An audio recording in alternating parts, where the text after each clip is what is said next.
Մենք շարունակում ենք աշխատանքներ այս ուղղությամբ եւ վերահաստատում ենք, որ Հայաստանը պատրաստ է ստորագրել եւ հետագայում նաեւ ռատիֆիկացնել այս փաստաթուղթը։ Քոչյանի ասում է, որ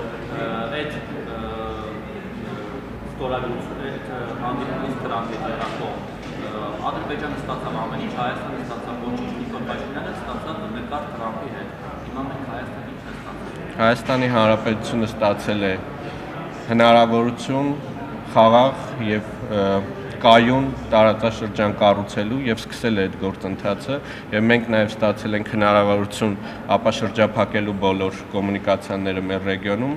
ինչի ուղղությամբ աշխատանքներ ենք տանում մեր ամերիկացի գործընկերների հետ։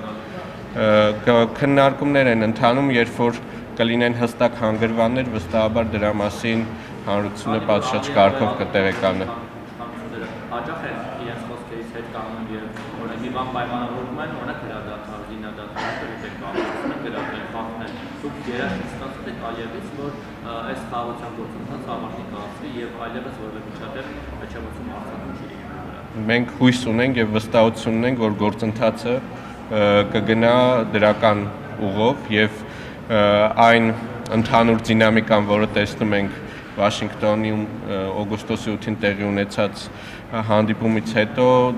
դրական ենք գնահատում։ Այսինքն իսկ բացի հույս ունենալուց երաշխիք կա, ինչ որ ձևով Ալիևը որտեղ բանավոր ասել է, որ խոստանում չեմ խախտել։ Պատասխանեցի ձեր հարցին։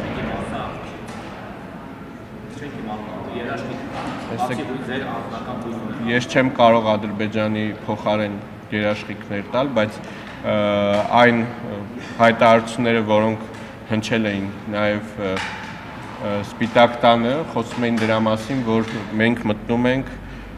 կայուն եւ խաղաղ ժամանակաշրջան։ Այն որ Ալիևը խոսում է Զանգեզուրի միջանցքի մասին բարբերված, չնայած որ այստեղից հակառակն է նրան հուշում, որ Զանգեզուրի միջանցք չի սխալ ասում։ Դա